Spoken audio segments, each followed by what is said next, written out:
এই মাসে আপনাদের স্বামী 40,000 টাকা বেতন পেয়েছে, আপনি নেন 20,000, আপনি নেন 20,000। আর এই মাসে আপনার স্বামীর অফিসের যাতায়াতের খরচ দুজনেই 3,000 করে টাকা দেন। এই টাকা থেকে আমি 1 টাকা ফালতু খরচ করতে পারবো না। তাহলে আপনি দেন। ও দিল না আর আমি দেবো? এই চবড়ি। দেখলেন স্যার? আমি সবই বুঝি টনি, এই নাও 2,000 টাকা, পরের মাসে পেমেন্ট থেকে কেটে নেবো।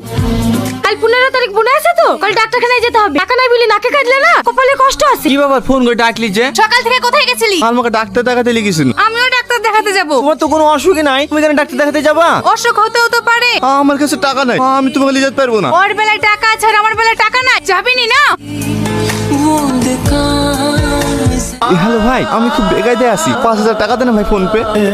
কি ব্যাপার? কোথায় যাওয়া হচ্ছে? অফিস যাচ্ছে। তোর অফিস যাওয়া হবে না। কাল ওই সতীন গেলি তুই বহরমপুরে কি করতে গেছিলি? ডাক্তারের কাছে নিয়ে গেলাম না, তাই ওকে একটু বেড়াতে লেগেছিল। তোকে ভুলিনি ওকে কোথাও নিয়ে যাবি? আমি ওকে কোনো জায়গায় নিয়ে যাবো না, তুমি এমনি করে মতো আমাকে ক্ষমা করে দাও। তোর কোনো ক্ষমা নাই যতক্ষণ না আমার পা ধরবি। আমাকে ক্ষমা করে দাও।